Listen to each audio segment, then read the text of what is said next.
আসসালামু আলাইকুম রহমতুল্লাহি অবরকাতুহ।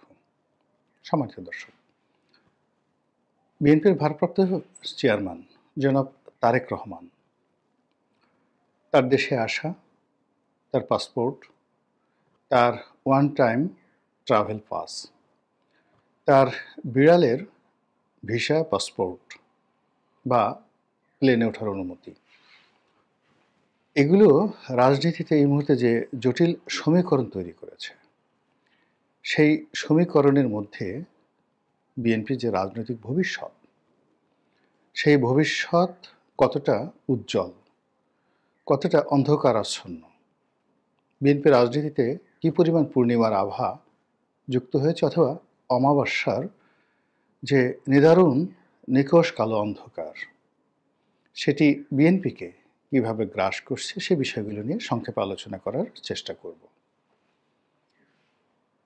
যারা বিএনপির পদপদবীধারী, আমি যে কথাগুলো বলছি এই কথাগুলো তাদের পক্ষে বলা সম্ভব নয়। আবার আমি যে কথাগুলো বলবো এটা বিএনপির কোনো পদপদবীধারী অস্বীকার করবেন, চ্যালেঞ্জ জানাবেন, এটাও তাদের পক্ষে সম্ভব নয়। আবার আমি যে কথাগুলো বলছি সেই কথাগুলো এই কারণে বলছি যে আমি যতটা সফট করে এই বক্তব্যগুলোর পক্ষে বিপক্ষে বলার চেষ্টা করব, এর মধ্যে বিএনপির প্রতি আমার যে দায়িত্ব এবং কর্তব্য যেটা রয়েছে সেটি থাকবে। কোনো ম্যালিস প্রেজুডিস যেটি বিএনপি বিরোধী যারা শক্তি রয়েছেন কন্টেন্ট ক্রিয়েট করেন এবং যথেষ্ট যাদের জনমত গঠনে প্রভাব রয়েছে, তারা এই বিষয়গুলিকে মুখ ঝুলিয়ে ঝুলিয়ে, আঙ্গুল উঁচিয়ে উঁচিয়ে বা আঙ্গুল বাঁকা করে যেভাবে বর্ণনা করছেন, তাতে করে জনাব তারেক রহমান এবং তার যারা সমর্থক তাদের জন্য বিব্রতকর হয়ে পড়েছে। আগে প্রশ্নগুলো বলে নেই।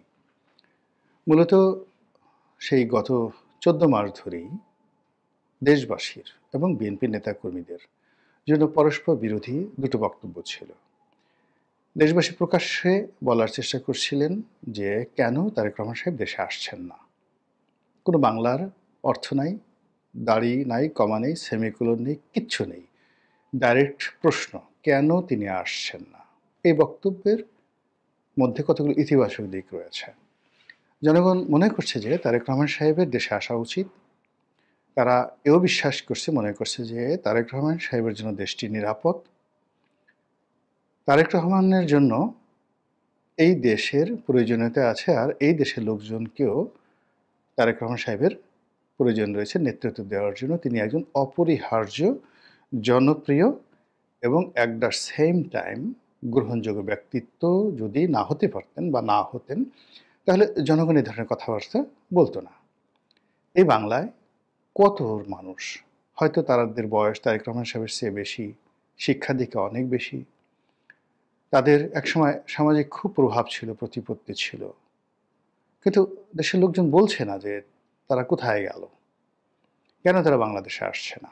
এর কারণ হলো জনগণ তাদেরকে মনে করছে বাংলাদেশের জন্য একটা উটকো ঝামেলা, একটা যন্ত্রণা। ফলে তারা আসবেন কি আসবেন না, বেঁচে থাকবেন কি থাকবেন না, বেঁচে আছেন কি নেই, এটা নিয়ে জনগণের মাথা ব্যথা নেই। সেই জায়গাটিতে যখন তারেক রহমান সাহেবকে নিয়ে আলাপ আলোচনা করছে, এটি শতভাগ ইতিবাচক। এটা নিয়ে কোনো নেতিবাচক চিন্তা করার কোনো হেতু নেই। এখন বিএনপি যেটা পারত সেটি হলো জনগণের এই দাবিটাকে সম্মান জানিয়ে কোনো কথা না বলা। এটা ছিল সর্বোচ্চ। এর কারণ হলো যে তারেক রহমান সাহেব যে কেন আসছেন না, কী কারণে আসছেন না, এটা বিএনপির শীর্ষ পর্যায়ের নেতারা খুব ভালো করে জানেন, আর তারেক রহমান সাহেবও জানেন। কাজেই সব কথা তো আসলে জনগণকে বলতে হয় না। এত 18 কোটি মানুষের কাছে আপনি জবাবদিহি করে সবাইকে রাজি খুশি করানোর যে চেষ্টা, এটা আপনি পারবেন না। কিন্তু বিএনপি সেই কাজটি ইচ্ছাই হোক অনিচ্ছাই হোক তারা এই কাজটি করেছে, এবং তারা জনগণের আশা আকাঙ্ক্ষার সঙ্গে তারা কমপ্লাই করার জন্য বা সমঝোতা করার জন্য বা জনগণের আশা আকাঙ্ক্ষাকে তুলে ধরার জন্য, আফোর্ড করার জন্য তারা বলেছেন এই নেতা আজ আসবেন, কাল আসবেন, এলেন বলে। তো এই যখন একটা অবস্থা চলছিল, তখনও জনগণ মনে করছে না আচ্ছা ঠিক আছে, নির্বাচনের তফসিল ঘোষণা করলে হয়তো তিনি আসবেন। এবং এই তার যে আগমন, সেই আগমনকে কেন্দ্র করে বাড়ি সাজানো হচ্ছে, গাড়ি কেনা হচ্ছে, সিকিউরিটি বাহিনী নিয়োগ দেওয়া হচ্ছে, বন্দুক কেনা হচ্ছে, মানে পুরো যে সাজ রব, এটার মানে 1% তো দূরের কথা, বিএনপি রাজনীতি বা তারেক রহমান সাহেবের রাজনীতি, প্রধানমন্ত্রী হওয়া, আগামী দিনে দলকে নেতৃত্ব দেওয়া, এই কাজের জন্য এই যে প্রচারণাগুলো হয়েছে, এই প্রচারণাগুলোর কোনো প্রয়োজন ছিল না। ভীষণ রকম অপ্রয়োজনীয় কথাগুলো বলা হয়েছে। আমি অবাক হয়ে যাই যে বিএনপির শীর্ষ নেতৃবৃন্দ সালাউদ্দিন সাহেবের মতো প্রাজ্ঞ রাজনীতিবিদ, তারাও এই জনগণের ইচ্ছার সঙ্গে, আকাঙ্ক্ষার সঙ্গে, কথার সঙ্গে কমপ্লাই করেছে। আর জনগণ যাতে এই কথাগুলো বেশি বেশি বলে, এজন্য আবার মাঝে মধ্যে যারা আওয়ামী লীগের লোকজন আছেন, জামাতের লোকজন আছেন, তারা তারেক রহমান সাহেবের বিরুদ্ধে নানা রকম নেতিবাচক কথা বলে তাকে প্রভোগ করেছেন। খুবই আপত্তিকর। লন্ডনে বসে এটা হবে না, তারপরে লন্ডনে বসে দল পরিচালনা করা যায় না, আর তার আশারই কী দরকার? সে তো বাংলাদেশ থেকে সেই লন্ডনে হাজার হাজার কোটি টাকায় গত কয়েক মাসে নিয়ে গেছেন, পাচার করেছেন, নতুন গাড়ি কিনেছেন, 4-5টা, এক একটা গাড়ির দাম 10 কোটি 20 কোটি, এরকম নানা রকম যে সকল প্রোপাগান্ডা চালানো হয়েছে, বিএনপি এগুলোতে রেসপন্ড করেছে। বিএনপির অনেক নেতাকর্মী যারা আছেন শীর্ষ পর্যায়ে, তারা বলার চেষ্টা করেছেন, না, তার নেতার গাড়ি নেই, এই যে গাড়িটা দেখেছেন লন্ডনে, এই গাড়ি অন্যের। তারপর তিনি খুব ভাঙাচোরা গাড়িতে চড়েন, তারপর তিনি একটা খুব ছোট রুমে থাকেন, যেখান থেকে তিনি স্কাইপেতে আসেন। সেই রুমটা যে একেবারে একটা কবরের মতো ছোট একটা রিডিং রুম, হয়তো 4 ফিট বাই 4 ফিট এরকম ছোট একটা রুম। এটা প্রমাণ করে তার দারিদ্রতা প্রমাণ করার চেষ্টা করা হয়েছে।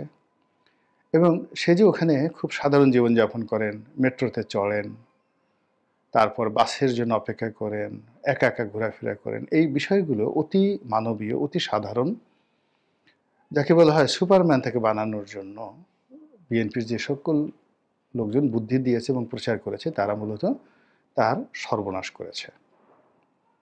এটা দরকার ছিল না। তিনি শহীদ প্রেসিডেন্ট জিয়াউর রহমান সাহেবের ছেলে, বেগম জিয়ার ছেলে, 3 বারের প্রধানমন্ত্রী, রাষ্ট্রপতির ছেলে, প্রধানমন্ত্রীর ছেলে, সেনাপ্রধানের ছেলে। আর তার যে পারিবারিক ব্যাকগ্রাউন্ড, তার দাদা পাকিস্তান সরকারের, তার আগে ব্রিটিশ সরকারের অতি উচ্চ পদের একজন বৈজ্ঞানিক কর্মকর্তা ছিলেন। তার নানার পরিবার, তারাও ধনাঢ্য পরিবার। মানে আপনি চিন্তা করুন যে পাকিস্তান জমানাতে বেগম জিয়ার যে বড় বোন চকলেট আপা, তার একটু লেখাপড়াটা খোঁজ নিয়ে দেখেন তো, সে কি ম্যাট্রিক পাস? না, বিএ পাস করতে গিয়ে 4 বার ফেল করেছেন। তার এডুকেশন কোয়ালিটিটা কি? তারপর যে তার যে মামা সাইদ ইস্কান্দার, অন্যান্য যারা মামা আছেন, মানে তাদের অবস্থা কি? পাকিস্তান জমানাতে মিলিটারিতে চান্স পাওয়া, একজন কমিশন অফিসার হওয়া, ইদানিং এখনকার যুগেও যদি আপনি ধরেন বাংলাদেশ সেনাবাহিনীর একজন সেকেন্ড লেফটেন্যান্ট হলেন বা একজন ক্যাপ্টেন মেজর হলেন, আপনি তাকে কি খুব খারাপ অবস্থার লোকজন মনে করেন? তো পাকিস্তান জমানাতে সেই সাইদ ইস্কান্দার সাহেব, তিনি পাকিস্তান আর্মিতে কমিশন পেয়েছিলেন। তো এই পরিবারটি ভিক্ষুকের মতো চলবেন, ফকিরের মতো চলবেন, এটা কে বলেছে? আমাদের সমাজের সবচেয়ে বড় ব্যাপার হলো, এক ভিক্ষুক আর এক ভিক্ষুককে দেখতে পারে না। রাজনীতিবিদ যারা অভিজাত, ব্লু ব্লাড, যাদের রক্ত ভালো, যাদের অনেক টাকা পয়সা আছে, জমিদারি আছে, বা বাবার জমিদারি ছিল, দাদার জমিদারি ছিল, ভোটাররা দিন শেষে তাদেরকেই পছন্দ করে।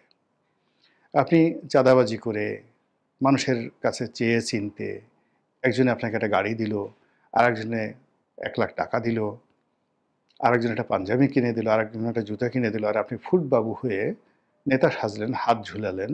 লোকজন আপনাকে কোনো দিন এই বাংলায় এই ধরনের ভিক্ষুক টাইপের লোক কখনো নেতা হতে পারেনি। যারাই নেতা হয়েছেন তারা সবাইরই 4-5টা গুণাবলী ছিল অপরিহার্য। প্রথম গুণাবলী হলো প্রচণ্ড সাহসী। দ্বিতীয় গুণাবলী হলো তারা মার দিয়েছে, কিন্তু কখনো মার খায়নি। আপনি পথে ঘাটে চল খাচ্ছেন, থাপ্পড় খাচ্ছেন, লাথি গুঁতো খাচ্ছেন, এই ধরনের লোক জীবনে কখনো নেতা হতে পারেনি। এটা বোঝার চেষ্টা করুন। তো সেই অর্থে তারেক রহমান সাহেবকে যদি আপনাকে আপ হোল্ড করতে হয়, তাহলে তার মিলিটারি তার মাজা ভেঙে দিয়েছে, কোমর ভেঙে দিয়েছে, এবং তাকে গ্রেপ্তার করা হয়েছে, এই দৃশ্যগুলো যারা সামনে এনেছে পাবলিক সেন্টিমেন্ট গ্রো করার জন্য, তারা তারেক রহমান সাহেবের ১২টা বাজিয়ে দিয়েছেন। দ্বিতীয়ত যে বিষয়গুলো, যে তাকে অতি দরিদ্র হিসেবে বর্ণনা করা, অতি সৎ হিসেবে এই মুহূর্তে বর্ণনা করা, এগুলোর কোনো প্রয়োজন ছিল না, একেবারেই প্রয়োজন ছিল না। এই অপ্রয়োজনীয় কর্মকাণ্ডগুলো গত কয়েক মাসে মারাত্মকভাবে করা হয়েছে। তো করার ফলে কি হলো, যে বিএনপির যে স্বাভাবিক বা তারেক রহমান সাহেবের যে স্বাভাবিক অবস্থা, সেই অবস্থাটা এখন আর নেই। তো মানুষের যে চিন্তা, চেতনা, কর্ম, সেই কর্মের জায়গাটাতে বিএনপি বুঝতে পারেনি, নাড়া দিতে পারেনি। নাড়া দিতে না পেরে আজকের এই জটিল অবস্থা তারা তৈরি করে ফেলেছে। এখানে জনাব তারেক রহমান সাহেব বুঝতে হবে যে তিনি দেশের বাইরে আছেন। দেশের বাইরে থাকলে, এমনকি ঢাকার বাইরে যদি আপনি থাকেন, বা সাভারে থাকেন, আমি যেমন এখন প্রায় সাভারে থাকি, বাস্তবতা হলো সাভারে থেকে কোনো অবস্থাতেই গাবতলীর অবস্থা জানা যায় না। কাজেই শেখ হাসিনা যদি দিল্লিতে থেকে বাংলাদেশের অবস্থা মনে করেন খুব বুঝে গেছেন, হবে না। তারেক রহমান সাহেব ওখানে বুঝে গেছেন, তাও হবে না, কোনো অবস্থাতে হবে না। তাকে যারা গাইড করবেন, অনেস্টলি যদি তারা একেবারে তাদের তারেক রহমান সাহেবের চোখ হয়ে, নাক হয়ে, কান হয়ে তারা যদি সত্য কথাটা বলতেন, তাহলে তিনি সুন্দর করে সিদ্ধান্ত নিতে পারতেন। কিন্তু সেই কাজটি আসলে দুটো দলা হয় না। ফলে কি হলো, গত কয়েক মাসে যেটি হয়েছে, একটার পর একটা বিতর্ক তৈরি হয়েছে এবং ক্রমশ বিএনপি এবং জনাব তারেক রহমান সাহেব বিতর্কিত হয়েছেন, দল দুর্বল হয়েছে। এবং এরই মধ্যে ওভার অ্যাক্টিং করতে গিয়ে বিএনপির কিছু লোক, আমি বলবো একেবারে যারা বিএনপির ব্র্যান্ড অ্যাম্বাসেডর হিসেবে এই মুহূর্তে যারা, আমাদের দেশে কিন্তু এই মুহূর্তে টেলিভিশন টকশোটা সবচেয়ে গুরুত্বপূর্ণ। তো টেলিভিশন টকশোতে বিএনপির পক্ষে আপনি ধরুন আওয়ামী লীগের কয়েকজন লোক ছিলেন, যেমন ধরুন নাইমুল ইসলাম খান। আপনার যত খারাপই লাগুক না কেন, নাইমুল ইসলাম খানের যুক্তির কাছে বিএনপির কোনো লোক দাঁড়াতে পারত না। সুভাষ সিংহ রায় যত খারাপ থাকুক না কেন, তিনি যেভাবে টকশোতে তথ্য উপাত্ত দিয়ে আওয়ামী লীগকে আপহোল্ড করতেন, আওয়ামী লীগ বিরোধী লোকদের জন্য এটা ছিল চুলকানি। কিন্তু সুভাষ সিংহ রায়কে চ্যালেঞ্জ জানানোর মতো অবস্থা ছিল না। মোহাম্মদ এ আরাফাত কিংবা সমর রেজাউল করিম, এরকম আওয়ামী লীগের অন্তত ১ ডজন টেলিভিশন স্টার ছিলেন, যারা টেলিভিশনে আসলে আপনি ইচ্ছাই হোক অনিচ্ছাই হোক দেখতে বাধ্য হতেন। এবং বিএনপি মানে আওয়ামী লীগ বিরোধী শক্তি, যাদের চুলকানি শুরু হতো, রাগ হতো, মেজাজ গরম হতো, কিন্তু তারা কিছু করতে পারতো না। আর ওদিকে আওয়ামী লীগের যারা লোকজন, তারা বলতো যে না, বাপের বেটা, কাজের কাজ হয়েছে। কিন্তু এই সময়টিতে আপনি যদি দেখেন, বিএনপির পক্ষে ন্যারেটিভ তৈরি করবে সামাজিক মাধ্যমে একজন স্টার নেই, নো সিঙ্গেল ওয়ান, যে একটা স্ট্যাটাস দিলে মুহূর্তের ভিতরে ২০,০০০, অর্থাৎ ১ ঘন্টায় ২০,০০০ লাইক কমেন্ট পড়ে, যেটাকে অর্গানিক বলা হয়, এরকম একজন সিঙ্গেল লোক, সেলিব্রিটি বিএনপিতে নেই। তারেক রহমান সাহেবের ওখান থেকে যে সকল যাকে বলা, বা মিডিয়া সেল থেকে যে সকল, বা ওই বিএনপির পেজ থেকে যে সকল স্ট্যাটাস আছে, ওইগুলোকে প্রমোট করা হয়, টাকা দিয়ে প্রমোট করা হয়, কিন্তু ওইগুলো কোনো ইমেজ দেয়। কিন্তু অ্যাজ এ পার্সন বিএনপির কোন নেতা বা নেত্রী বলেন তো, যার একটি স্ট্যাটাস এইভাবে ভাইরাল হয়ে যায় এবং জনগণ গ্রহণ করে? এরশাক আছে, এরশাকের কিছু ফলোয়ার আছে, কিন্তু এরশাক তো এরশাকের লেভেলের। এরশাকের কোনো কথা জ্ঞানী, গুণী, বুদ্ধিজীবী বা যারা সিদ্ধান্ত তৈরি করে, তারা মানে তার কোনো বক্তব্য গ্রহণ করার মতো অবস্থা নেই। মানানা, অর্থাৎ এরশাক যেটা বলে, ইলিয়াস যেটা বলে, পিনাকি যেটা বলে, হিরো আলম যেটা বলে, এর মধ্যে সোশ্যাল মাধ্যমে যে সমর্থন, কোনো ডিফারেন্স নেই। কিন্তু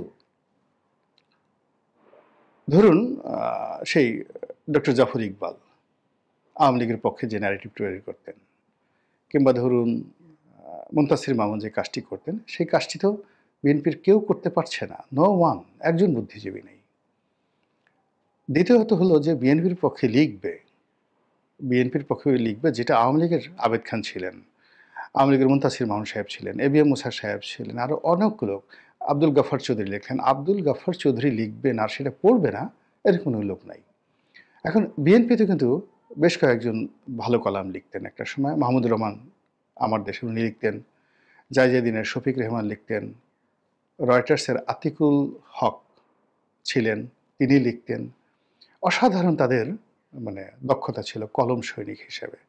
এখন দেখেন তো বিএনপির একটা লোক ১,০০০ ওয়ার্ড বাংলা সুন্দরভাবে লিখতে পারে আর সেটা সুখপাঠ্য, মানুষ পড়বে, এরকম একজন সিঙ্গেল লোক বিএনপিতে নেই।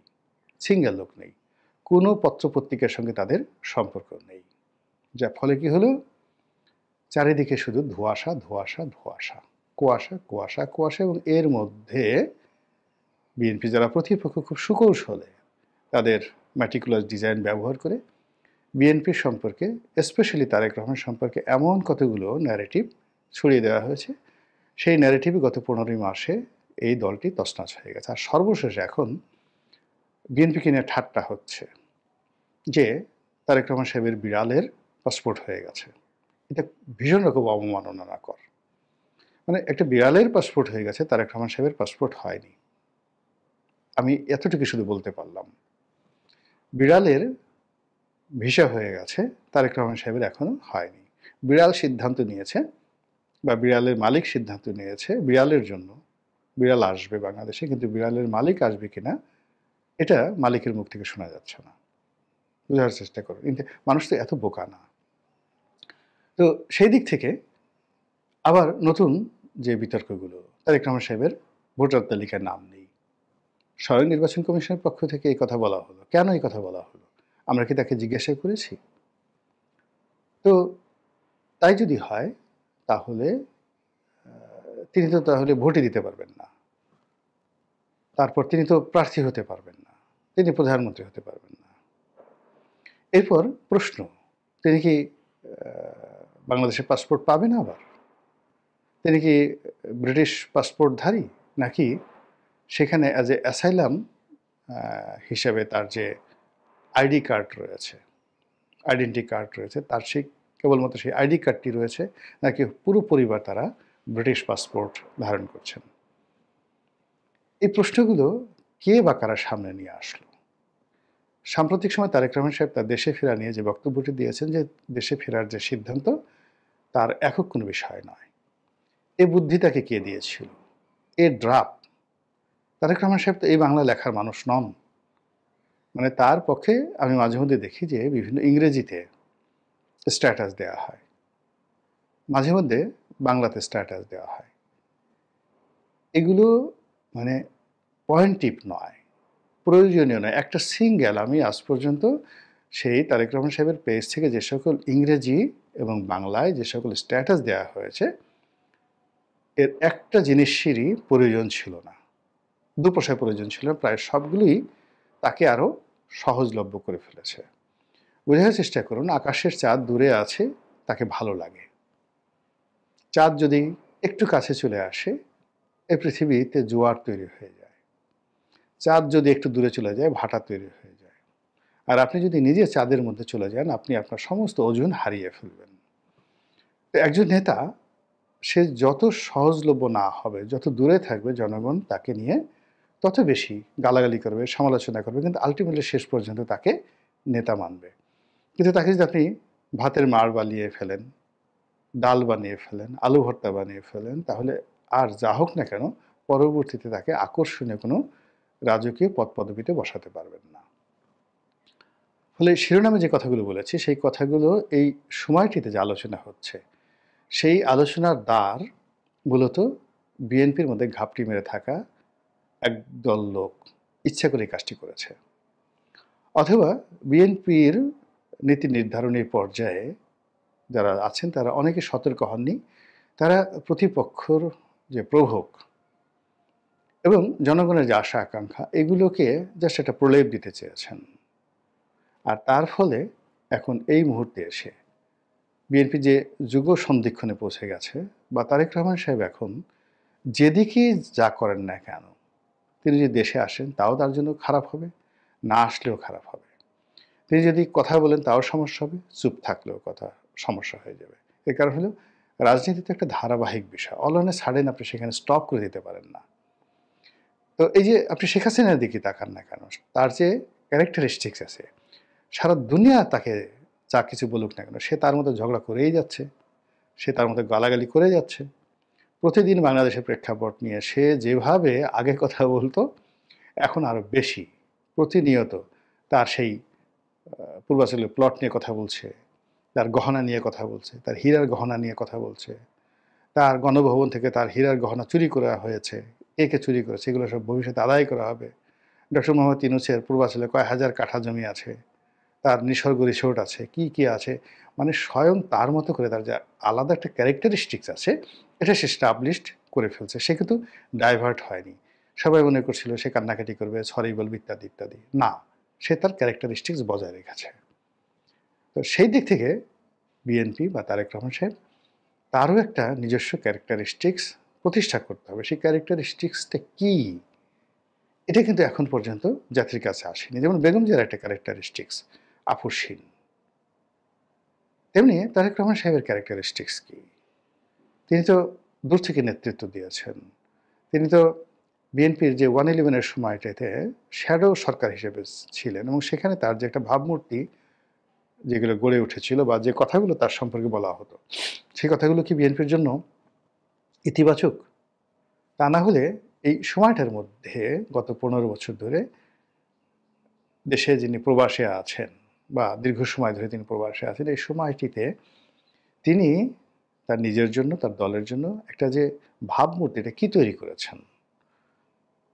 সেটা যদি না হয়, তাহলে এই সময়টিতে এখন যে সকল প্রশ্ন আসছে, এই প্রশ্নের জবাব আপনি কিভাবে দিবেন?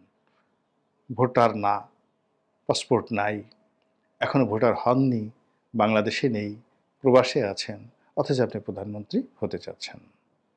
কারণ এই কথাগুলো জবাব যদি দিতে চান, তাও ঝামেলা, জবাব নিতে না দেন, তাও ঝামেলা, কিন্তু কথাগুলো কিন্তু আলোচিত হচ্ছে।